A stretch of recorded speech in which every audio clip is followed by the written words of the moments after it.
Now, without further ado, it is my pleasure to introduce you to our first speaker today, Michelle Lentz. Over the last 20 years, Michelle has become a recognized leader in learning strategy and technology within the corporate space. Often a disruptor, Michelle has modernized training strategies at companies including UPS, and Oracle. She holds several certifications, including prompt engineering, integrated talent management, Hogan assessment, and 360 feedback, and is pursuing her ICF coaching certification. All that to say, Michelle, please take it away. Welcome.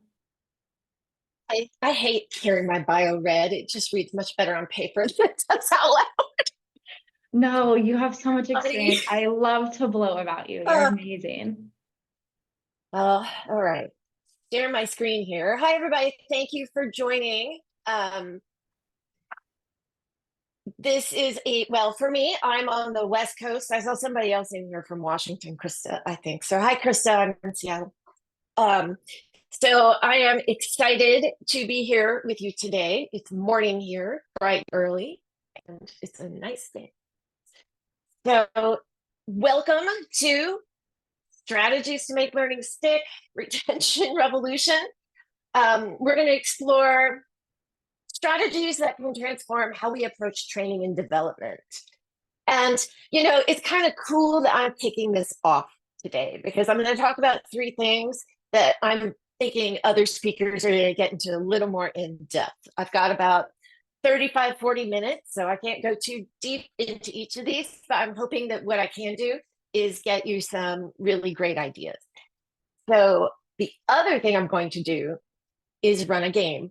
Now, I've never run this game through a virtual instructor-led environment before, so we'll see how I do.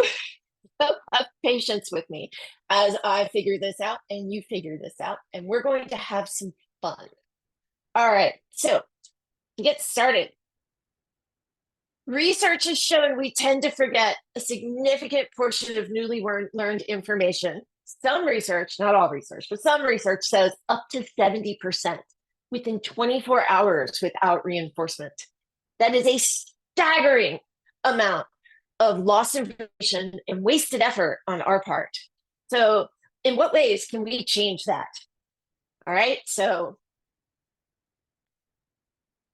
we're going to talk about spaced repetition, gamification, and AI-powered adaptive learning, which is a really fun one. So the first thing I want you to do is go out to this game. So you can either scan the QR code with your phone, or you can just type in this link. I did a bit.ly link, so it would be really easy for you to type in and enter your initials on the leaderboard. And then once everybody has registered, I'm going to give you like 2 minutes to go out there and register. I'm going to start the game, and there will be one question on the stat I just gave you. So give you about 2 minutes.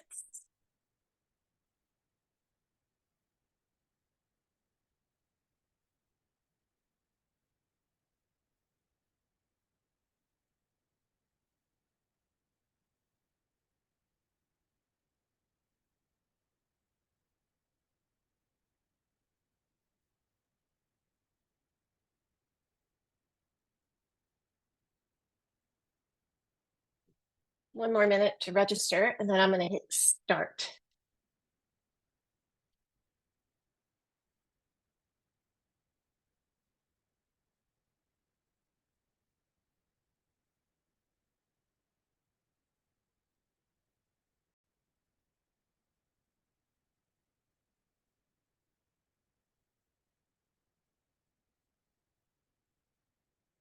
All right, we're about to start the game.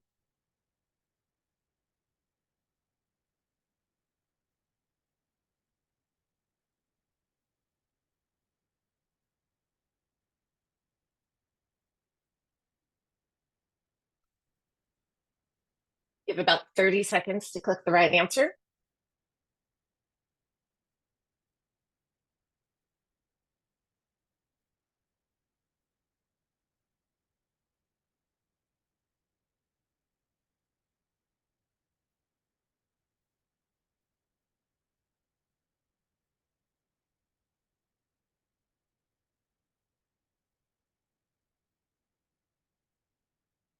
And the correct answer is 70%.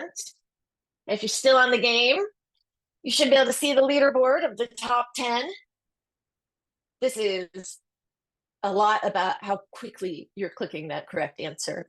It's kind of like Jeopardy in that way.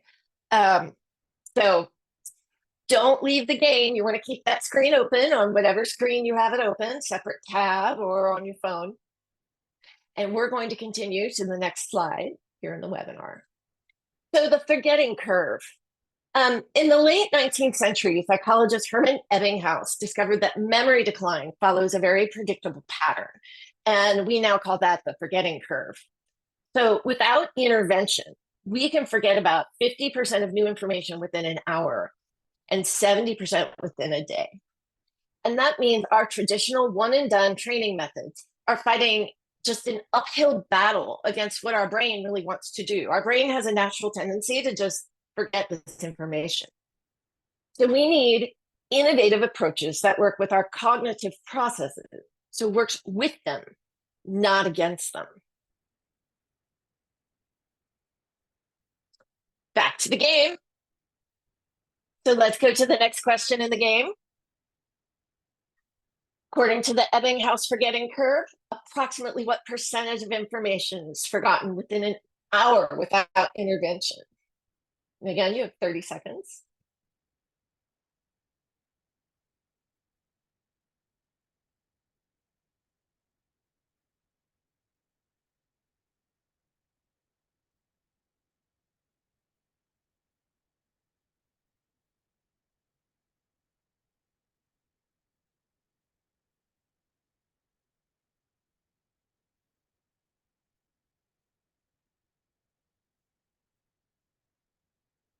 All right, the correct answer was 50%. I'm going to show the leaderboard. Here we go. MM is in lead, followed very closely by PL. All right. So the first weapon against forgetting is spaced repetition. And it's something you all are probably thinking about doing anyway, if you're not already. You may not have known the name for it. It's based on the psychological spacing effect, which shows that we learn more effectively when we space out our learning over time. So here's how it works. You learn the initial information, and then after one day, you review it. After 3 days, you review it again. And then after 7 days, the more you review it, after spacing it out, the more it's going to stick. Each successful recall pushes the next review into the future. This method works with your brain and our brain's natural forgetting curve to strengthen memories just as they're starting to fade. Personally, I'm aging. I probably need less spacing right now because I seem to be forgetting everything anymore. But in practice, this could mean follow-up quizzes, micro-learning nuggets sent to a device, AI-driven reminders. You can always add AI if you want. I am a big fan of what I call nudges, just little text SMS reminders or little reminders in Teams or something like that to just give people a piece of trivia or ask a question that they have to go answer. Maybe then you can incorporate a leaderboard, which gets into gamification. But by combining all these things and doing this kind of thing, you're triggering that knowledge in their brain. So of course, after this slide, we've got a trivia question. So the next question is, in a typical spaced repetition schedule, when might the second review happen after the initial learning?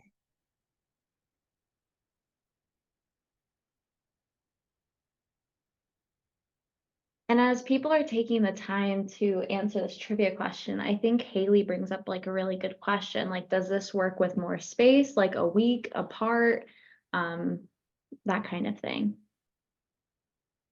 I think it depends a lot on the information you're sharing.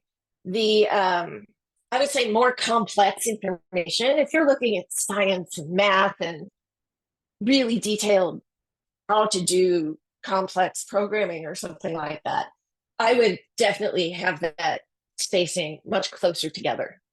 But when it's a much more conceptual topic, I think you'd be okay 1 day, 3 days, 7 days, and keep spacing it out.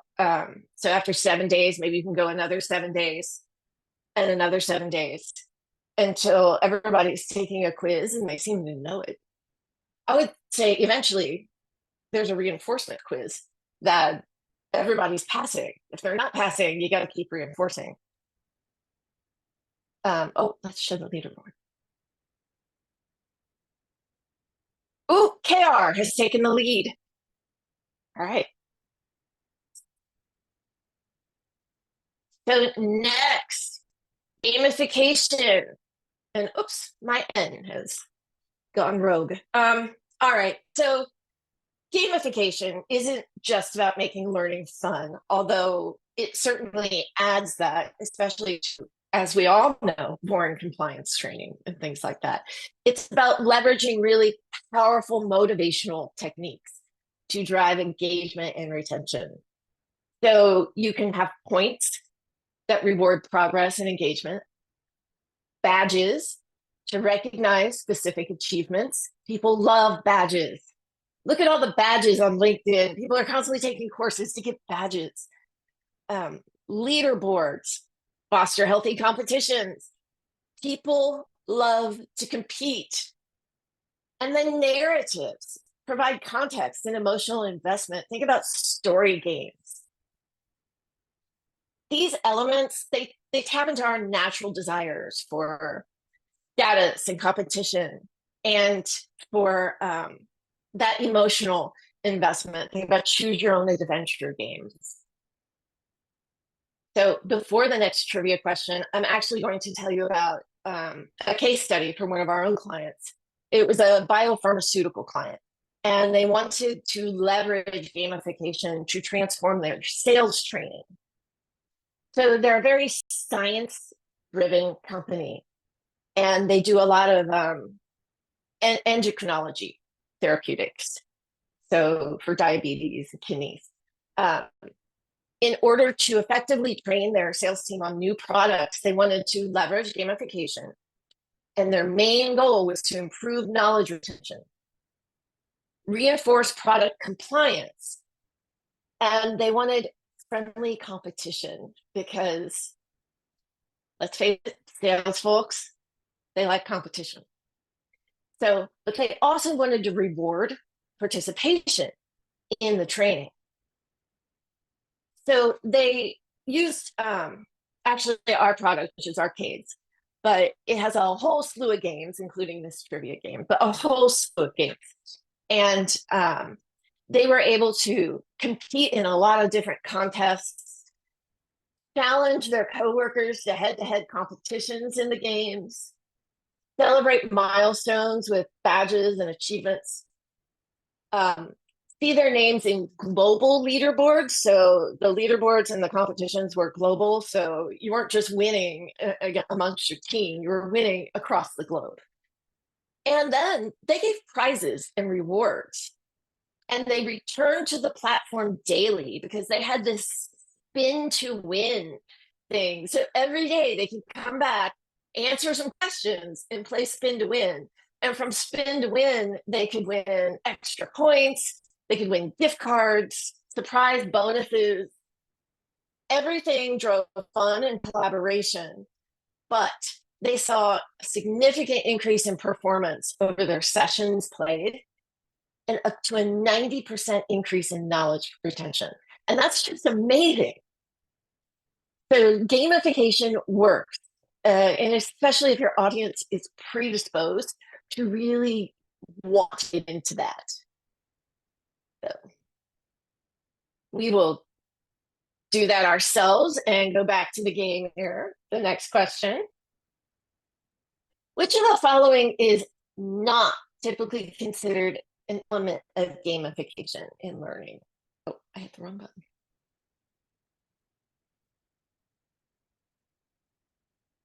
Oops. And while that's going on, we had another question.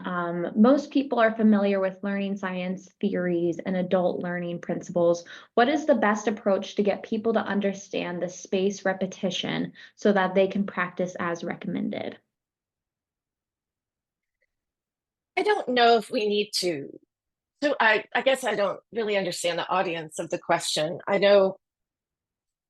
think for our learners, we just keep nudging them in one way or another. And we find a way to make it fun.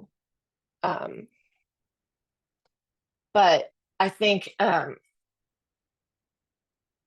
the more you nudge, the more they learn. We don't have to explain what we're doing, because we're the experts and they need to just trust us. For our other learning colleagues, I think introducing them to the Ebbinghaus forgetting curve, which you can find plenty of information on out there, is the key to all of that, because that actually is what spawned spaced repetition to begin with. Perfect, beautiful. And on our leaderboard, JM is now our leader. All right, and we shall go to adaptive learning using AI. All right. So part of my job at ELB is I'm a learning strategist, but I'm also an AI specialist. So I spend a lot of time building pretty intense prompts, like all day long, I'll build a prompt. And some of the prompts we build do some pretty awesome things. One of the prompts I'll show you is an adaptive learning tutor. But what you can do is ask the AI to analyze performance data, identify knowledge gaps, adjust the content difficulty and how it presents the information.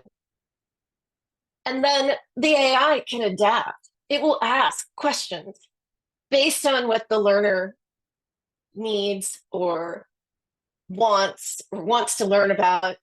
It can quiz the learner based on how the learner answers. It will go backwards and forwards until it feels the learner has that knowledge. So it can provide additional examples. It will start simplifying based on the needs of the learner. Maybe it moves forward faster because the learner knows stuff already.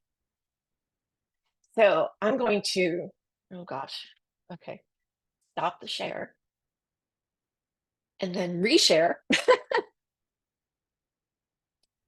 my adaptive learning tutor. And you'll see that I've got the bit.ly link, which is bit.ly/AI-adaptive-tutor. And I'll bring that slide back up here in a minute.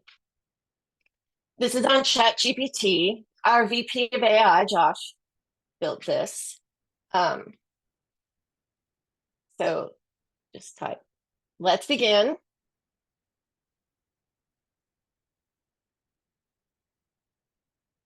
So let's talk about,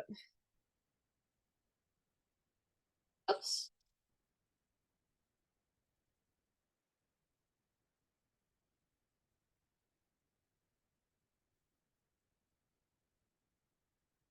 And now it's going to teach me.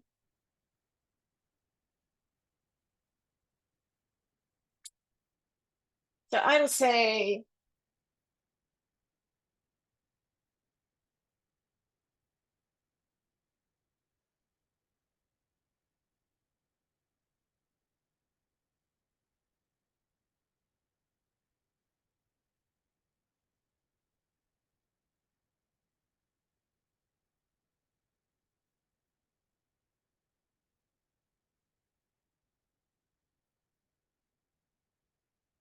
so you see, it's teaching me. And so now it's asking me a question. And so we'll go through, I can go through this forever. And with this particular tutor, I could literally ask it to tell me about 70s rock. I asked it to teach me about David Bowie and glam rock once. I have adapted the tutor to teach me about dachshund training and how to train my dachshund. And I've adapted it to teach about grammar and to review someone's writing. So prompts like this can be open like this one that can teach about anything, or they can be very closed, like my how to train your dog, or dachshund specifically, or how to review your writing. So there's a lot you can do with these adaptive learning things. And then depending on your system, if you have a closed AI in your company, you may be able to create an agent, which is what this is, and embed that into your storyline or lectoral file. Or if you have an open AI, if you're able to access ChatGPT and you have an API key, you can also embed that into your e-learning file. And so then you go through an e-learning course and it can end with this adaptive tutor that's asking questions. So it's just another way to bring some interest and differentiation to what you're doing, and to really encourage the learning and perhaps deepen the learning, I think, by working with the AI, who's going to have a deeper understanding. And I could probably go really, really deep into that, but we'll save that for another session. I was going to say, with this kind of like pause moment, I know we did get like a bunch of questions when you were showing that, and even just a little bit before with the leaderboards. And so there was one question about how do you overcome the inherent issue with leaderboards discouraging continued participation once somebody gets far behind. And I know somebody in the chat was saying, you know, maybe you reset the leaderboard every day, but I still wanted your thoughts and opinions. I like that idea of resetting the leaderboard every day. The other thing I like is, you'll notice in our leaderboard, we're just using initials. There aren't full names. The initials could be anybody. So that, you know, it's just more anonymous using initials. So there's less paying attention. It's almost like, I'm going to date myself, but in the video games in the 80s, it was just a list of initials. And there was probably that one person at the top who had the top score 5 times with the same initials, but you never really knew who it was. So I prefer the initials for that as opposed to full names. I think it's just a little less intimidating for people who don't care for games. But again, I think if you're going to do a leaderboard, I think you need the right context, the right audience. I think there are certain teams of people who are just very competitive. Sales training for one of those, I think you're going to get more competitive. Whereas, you know, if you're training another group of people, maybe they're not so competitive and they don't want the leaderboard, but they really would want to earn badges or points. So it doesn't mean you can't use gamification. It just means you need to tailor your games to your audience. Beautiful. And even with that, somebody was asking, they were curious about the accessibility as well when it comes to the leaderboard and stuff. Well, if you saw when you first signed up for this game, it did ask if you wanted to turn on the accessibility colors. So depending on the game you're designing or the game platform you're using, accessibility should be built in. Perfect. I did just put up another question in the game. What is the primary function of AI in adaptive learning?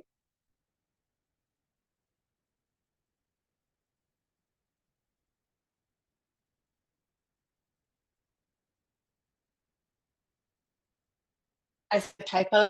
I'll tell you right now, it's not 2 grade assignments, even though I have a typo in there. That is not the answer.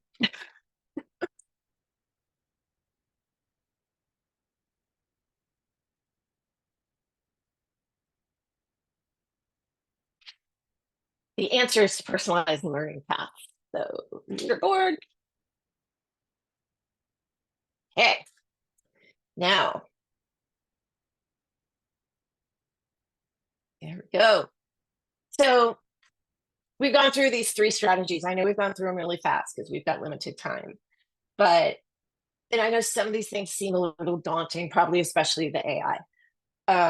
But there are some key points to remember. You can start small. So just choose one strategy and pilot it in a single course or even just a single module.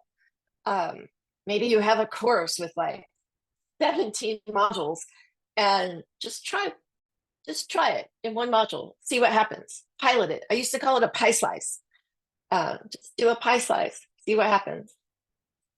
Leverage existing tools. You might be surprised at what some of the tools your LMS offers.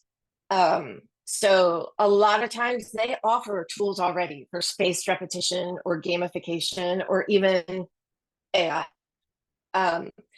So check into what your latest and greatest tools are in your LMS or in your authoring tools. And then prepare for change, because sometimes these strategies require a shift in mindset. Changing a learning strategy, even though this seems kind of simple, changing a learning strategy can be a really big deal. When I was at Oracle and I changed our strategy from basic point, click, click, click, click, 15-minute e-learning to short, fast micro-learning videos, I had to go all the way up to an SVP to convince them of it, because they just wanted it to stay the same. So sometimes changing a culture it's hard, even when it's just adding games or something like that. So you really need to communicate the benefits to everybody involved, to all your stakeholders. Here's why I'm doing this, and here's the difference you're going to see.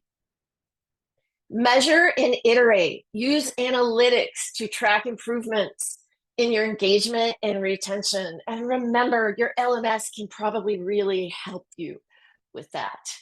The goal is progress, not perfection.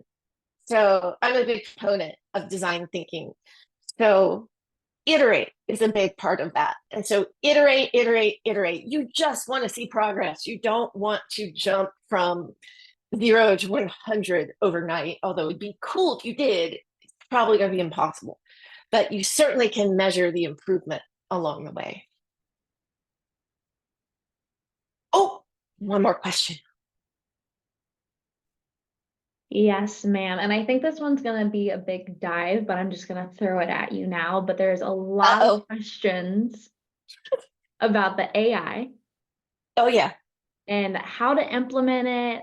They want the details. So maybe after this question, totally go through kind of the ChatGPT, the accuracy, how to do it, all that good stuff. All right. So we're almost time up from this question.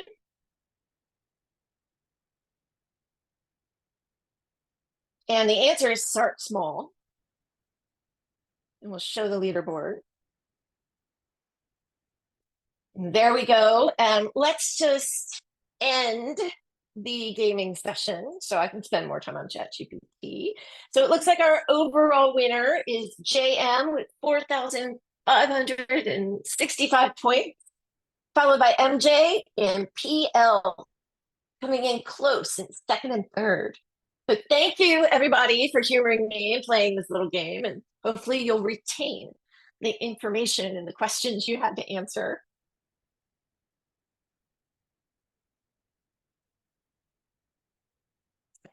All right. So what I'm going to do is just get through this last 2 slides, and then we will dive into ChatGPT. How about that? Perfect. Because this slide is a call to action, because we've explored these 3 strategies, right? And what I really want you all to do is go back and implement at least one of these strategies. So they're not theories, they're practical tools that can transform your learning programs and lead to better skilled employees and improve business outcomes. We'll skip that. And then I do want to tell you about the ELB Summer of Learning. If you schedule a 1-hour consulting session with one of our strategists like me, we'll demo our products. We've got a really cool rapid learning product called MicroBuilder, filled with AI. You'll be registered to win an all expenses paid trip to DevLearn in the first week of November. So you can take a picture of that QR code And I think more information about this is on our website. And now, Q&A. Yes, there we go. And all right, so I'm going to go back to ChatGPT. Share.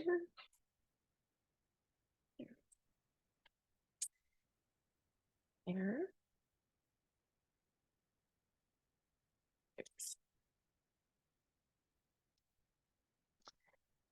Now, I did not write this prompt, but I have played with this prompt. So, okay, let's see if I can make this work.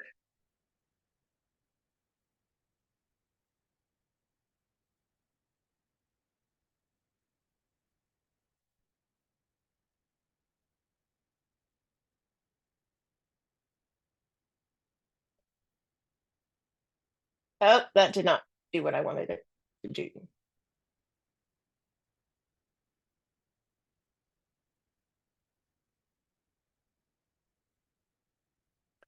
So sometimes you can get it to show its prompt. Basically, you're going to write a prompt that says, you are a tutor. This is the role you're going to play.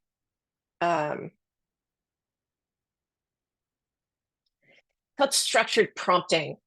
I'm not on my computer, so I can't pull up my structured prompting slide that I've got hidden away. But you want to give it a role, tutor. So it's a job that it has to do. You want to give it a persona, friendly teacher. You want to tell it what you want it to do. So in this case, what we want it to do is, you are a tutor, you are a friendly teacher helping someone learn. You are going to ask them questions. What do they want to learn? Ask them, quiz them on this. Based on their answer, doing this off the top of my head, based on their answer,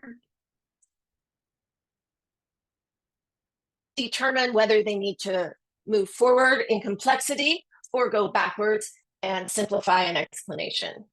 Continue to do this until they have learned, intersperse with questions throughout to gauge the learning, or something to that effect. This could end up being, in fact, I think this prompt is actually really long because we got pretty specific with it, but that would get you started. Now, the art of this is that gets you started, then you test it. Then you're going to have what I call conversational prompting with it. You're going to start asking it, how do I refine this prompt? And as you keep refining it and talking to it, at the very end, get it where you want it to be, you're going to say, now that we have succeeded in getting the prompt where we want it, please rewrite the prompt for me in the full prompt that achieves what we want it to achieve. It will spit out the prompt for you. You open a new session in ChatGPT, you test it, and chances are it will probably work for you. But the real key there is to give it a role, a persona, and a job. Perfect. And how do you essentially get this adaptive tutor? Are you familiar with that process, and just like how can our audience get started essentially?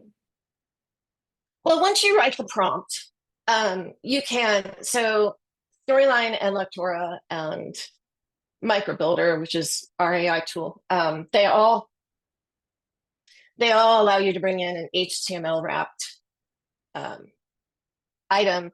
So you can just ask ChatGPT to create the code, put into Storyline or Lectora, the HTML wrapper with the prompt, and it will do that for you. And you can cut and paste that into your authoring tool. And that is then embedded in your e-learning. Now, if you're using OpenAI ChatGPT, the public version, then you'll need to get an API key, which is just ask it how to get an API key. It will tell you. If you are using an internal version, so it's locked into your system. So let's say you work at the widget company and it's widget AI. That's actually really cool because you can train it on your own internal documents. So I think that's actually the best situation. And then all of its learning can be on your internal documents, and you won't need an API key to embed it and create it. Beautiful. And we do have another question that's not ChatGPT, but I will ask this like one last one. But is there something that can be created and used for teaching staff specific job duties? Have you experienced with that? Staff specific. Well, we're actually doing at ELB, we have one client that we're creating an AI certification program for, and what we call the 300 level of the certification is role specific. And while this is AI related, you could apply this to any learning in general, but we're finding out, we're doing a discovery. What do people do in their jobs? What do they need? Where will AI specifically create efficiencies in their roles? And then we're going to create the training to teach them how to do just that. Very role specific. So maybe it's for finance, maybe it's for HR, maybe it's for L&D. So it runs the gamut. And again, that's for AI, but you could apply that to any type of learning. It's always that gap analysis. The discovery is the most important thing to do role specific training. Beautiful. And with that, if there is any more ChatGPT questions, please type it away in the Q&A. If not, I'm going to pocket it over to another Michelle's question. How do you ensure that what is learned is put into practice, especially if it needs to be built into a habit? Do you use the same motivation techniques? I happen to love spaced repetition. I think because it works good on me. For me, that is the type of thing that really works. And I know I've mentioned them 100 times now, but nudging. And I found a previous role that nudging via Teams, if you have Microsoft Teams, you can set up Teams to nudge people on a regular basis. And there's little plugins you can put in. And that's where people are. They're spending their entire day in Teams. So if you send them a little note, I had wanted to create a course on bias, not AI, just in our heads. And I had wanted to send little nudges out every other day, just asking people little questions about a bias e-learning that they would have taken, because I felt that there was a lot of unintentional bias in the workplace, and that having these nudges would just remind them on a daily basis how to think as they were interacting with their colleagues.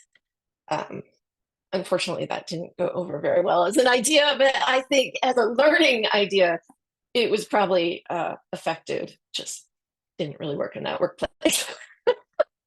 No, completely. That completely makes sense. And to that, this presentation, you touched on gamification. We did a really cool game, but can you give an example of how gamification might be applied to a more serious or technical subject matter? Well, you don't always have to have a game that's fun or silly. Gamification can be. So we have a tool called Scenario VR that allows you to create a virtual reality, and you don't have to have goggles to use it. You can just click, and it's a very immersive environment, even though you don't have the goggles. Now, if you have the goggles, it's way more immersive, obviously. But while it's not specifically a game, you're in an environment. And so it's a great way to teach like safety training, heights, we have an example course in brewery. So what to touch when you'll set off a siren, so I mean, serious things can be taught like that. You can go on an adventure of sorts through something and learning what will hurt you and what will not without the actual, going out there on the floor, a factory floor maybe, and getting hurt. So it's maybe a first line of defense before actually touching real things. I'm on mute. Beautiful. Ooh, we had another question pop in. This one's a little bit long. Okay. As a professional who is building a training program from the ground up within an organization, what advice or steps do you recommend for L&D professionals who are creating or trying to implement some of these learning strategies for the first time with an organization?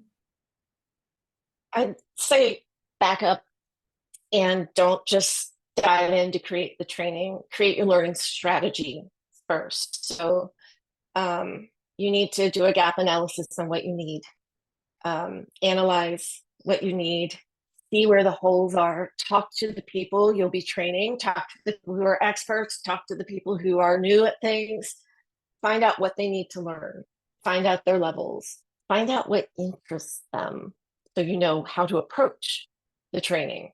You don't want to, this is what we were saying before, you don't want to create a game with leaderboards if this is not a competitive environment, because then everybody will be too introverted to play the game. So, that's when you probably want spaced repetition, So find and look at the tools you have or the tools that will work best for you. But a lot of times we're stuck with some tools. We might be stuck with Workday. We might be stuck with Teams. So you need to analyze the tools you have as well as the tools you might want to purchase additionally. To back up and make your strategy first. And that is the first step before anything. Lovely. No, and that's honestly a great way to think about it. We did have a bunch more questions pop in, but unfortunately we are out of time. However, Michelle will get access to all of your guys' questions, and we'll hopefully reach out very shortly with those answers. But again, Sure. thank you so much, Michelle. This was amazing. I appreciate a little It was game fun. webinar. Yes. Yeah. Always want to have you back. So thank you so much. Is there anything else you would like to say to the audience before we wrap it up for today? No, thank you, everybody. And thank you, everybody in the morning and on the West Coast. And thanks, everybody, for letting me kick off your day with the training industry. Beautiful. Thank you so much. For everyone else, we will be taking a 15-minute break. Up next, we have David Ash joining us from Allego for their session From Mundane to Memorable. Develop and retain a top-performing sales team. And in the moment, I will end this session so you can join our next session by returning to the event lobby and going to the Sessions tab. Please stick around for our next session, which will begin at the top of the hour. See you guys soon. Bye.